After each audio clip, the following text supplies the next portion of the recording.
Hello दोस्तों, स्वागत है आपका। सीयूसीटी की प्रिपरेशन के दौरान सेक्शन ए के एप्टीट्यूड टेस्ट में इंग्लिश लैंग्वेज एक बहुत ही इंपॉर्टेंट रोल प्ले करती है, जिसके अंदर वर्बल एबिलिटी पूछी जाती है आपसे और एंटोनियम्स सिनोनियम्स ये बहुत ही इंपॉर्टेंट टॉपिक है जो आपको पता होनी चाहिए। तो इस वीडियो में हम कुछ एंटोनियम्स और सिनोनियम्स के बारे में चर्चा करेंगे और सबसे पहला जो वर्ड है वो है बेनेवोलेंट। बेनेवोलेंट का मतलब होता है दयालु, जो जिसके हृदय में दया होती है, जो दयालु होता है उसे बेनेवोलेंट बोलते हैं। सिनोनिम इसका है चैरिटेबल और काइंडनेस, और एंटोनियम्स इसका है मैनेवोलेंट, मेलाइस, इगोइज्म और मर्सीलेस। मर्सीलेस मतलब आप जानती हैं क्रूर, जिसके हृदय में बिल्कुल भी दया नाम की चीज नहीं होती है, मर्सीलेस। अच्छा जी, दूसरा पॉइंट है कैटास्ट्रोफे। कैटास्ट्रोफे का मतलब होता है भाई प्राकृतिक आपदा, बाढ़, भूकंप, जो प्राकृतिक आपदा होती है ना उसे कैटास्ट्रोफे बोलते हैं। जिसमें इसका सिनोनिम्स जो है वो है कैलेमिटी, डिबैकल, डिजास्टर।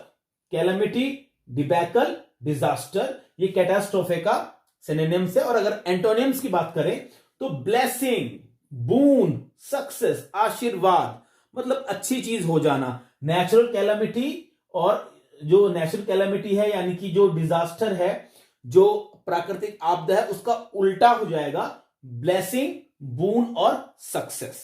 ये इसका एंटोनिम्स है, यानी कि अपोजिट वर्ड है। एंटोनिम्स का मतलब होता है अपोजिट वर्ड और सिनोनिम्स का मतलब होता है सिमिलर वर्ड्स। चलिए मैं यहां लिख देता हूं सिमिलर वर्ड्स। सिमिलर वर्ड्स होता है आपका सिनोनिम्स और एंटोनिम्स होता है आपका अपोजिट वर्ड्स।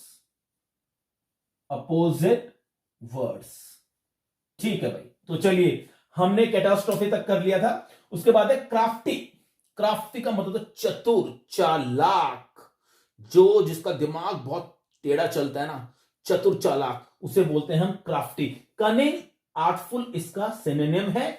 और ऑनेस्ट और इंजीनियस ये इसका एंटोनिम्स है। मतलब जो कनिंग नहीं तो भोला भाला होता है वो उसे बोलते हैं। उसके बाद आता है आपका डेक्सटेरिटी। डेक्सटेरिटी का मतलब होता है स्किल, मतलब कोई कला है आपके हाथों में, कुछ जादू है आपके हाथ में, कोई कला है, उसे डेक्सटेरिटी बोलते हैं, कला बोलते हैं इसको, स्किल। और इसका जो एंटोनिम्स है वो है क्लमजीनेस, यानी कि नॉट स्किल। जो व्यक्ति जिसके पास स्किल नहीं होती उसे बोलते हैं क्लमजीनेस या नॉट स्किल्ड। ठीक है भाई। इसके बाद आगे चलते हैं। आगे है आपका ड्विंडल। ड्विंडल मतलब होता है डिक्रीज करना। कोई भी चीज जब कम होती है, डिक्रीज करती है, तो उसे बोलते हैं ड्विंडल। डिक्रीज, कम होना। श्रिंक मतलब सिकुड़ना, यानी कि इसका मतलब ये हुआ कम होना, सिकुड़ना, श्रिंक होना। डिक्लाइन होना, डिक्लाइन मतलब यही होता है। और रिड्यूस का मतलब भी यही होता है। ड्विंडल, ड्विंडल इसे बोलते हैं डिक्रीज। सिनोनिम्स इसका है ये। उसके बाद अगर एंटोनिम्स की बात करें तो वो इंक्रीज, बढ़ना, ग्रो करना, एक्सपेंड करना, एक्सटेंड करना।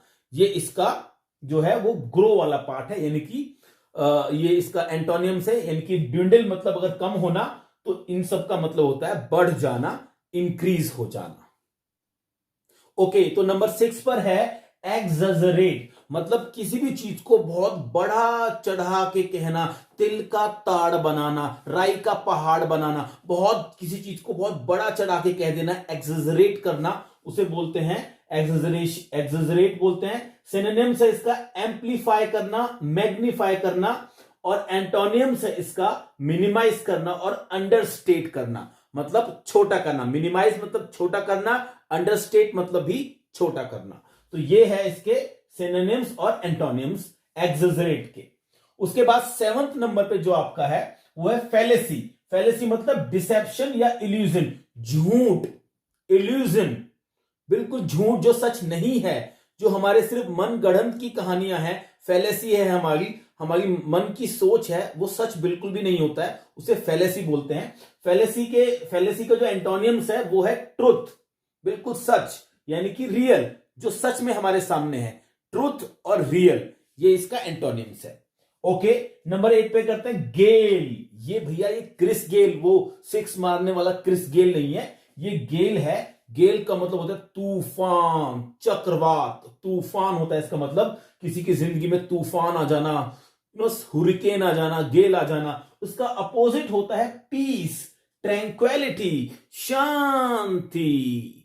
पीस, ट्रैंक्विलिटी यानी कि शांति, इसका जो है एंटोनिम्स होता है। इसके बाद है गलिबल। गलिबल का मतलब होता है बहुत ही मतलब भोला भाला, जिस पर भरोसा किया जाए, जो जिसको दुनियादारी की समझ नहीं होती है, जो बिल्कुल भोला भाला होता है, उसे बोलते हैं हम गलिबल। तो गलिबल जो होता है वो भोला भाला होता है, जिस पर भरोसा किया जा सकता है। गलिबल है क्रूडेंशियल, क्रूडेंशियल और ट्रस्टिंग। ट्रस्टिंग इसको बोलते हैं, मतलब जिसपे हम भरोसा कर सकते हैं। ठीक है, क्रेडिलियस, सॉरी एक मिनट, एक इसमें थोड़ी सी एक मिस्टेक हो गई है। क्रेड्यूलियस, क्रेड्यूलियस बोलते हैं इसको। मैं शायद कुछ फंबलिंग हो गई थी मेरे से, that is for that I am sorry for that. Credulous या ट्रस्टिंग जिसको बोलते हैं, जिस पर आप भरोसा कर सकते हो, गलिबल इसको बोलते हैं। इसके एंटोनिम्स की अगर बात करें, यानी कि इसका उल्टे की बात करें, तो वो बहुत स्पेक्टिकल, स्केप्टिकल, स्केप्टिकल होता है, क्रिटिकल होता है, डाउटफुल होता है, डूबियस होता है, जिसको पे आप संदेह कर सकते हैं, जिस पर आप जो है डाउट कर सकते हैं। स्केप्टिकल, क्रिटिकल, डाउटफुल, डूबियस उसे बोलते हैं। ये एंटोनिम्स होता है गलिबल का। ठीक है भाई। और लास्ट पॉइंट आज का जो हमारा वो है हैपलेस। हैपलेस का मतलब होता है अनफॉर्चुनेट, अनलकी, आए हाय मेरे तो भाग ही फूट गए। ये जो हैपलेस है ये अनलकी बोलते हैं इसको, यानी कि अनफॉर्चुनेट, दुर्भाग्य हो गया। ठीक है, तो अनफॉर्चुनेट और अनलकी बोलते हैं इसको। और इसका जो एंटोनियम्स है वो है लकी, मैं तो बहुत भाग्यशाली हूं, इस भाग्यशाली विजेता हैं, ये बोलते हैं भाग्यशाली है, fortunate, I am fortunate enough to tell you this. तो ये लकी और फॉर्चुनेट जो है वो इसके एंटोनिम्स है। तो दोस्तों आज की ये वीडियो में सिर्फ इतना ही। हमने आज 10 वर्ड किए जिनके हमने एंटोनिम्स और सिनोनिम्स किए हैं। तो आपको ये वीडियो कैसे लगी मुझे कमेंट बॉक्स में लिख के बताइए। अगर आप ऐसी और वीडियो देखना चाहते हैं तो भी मुझे बताइए। अगर कुछ पूछना है आपको तो आप कमेंट बॉक्स में लिख के मुझसे पूछ सकते हैं। वीडियो को लाइक कर दीजिए, शेयर कर दीजिए। Thank you so much.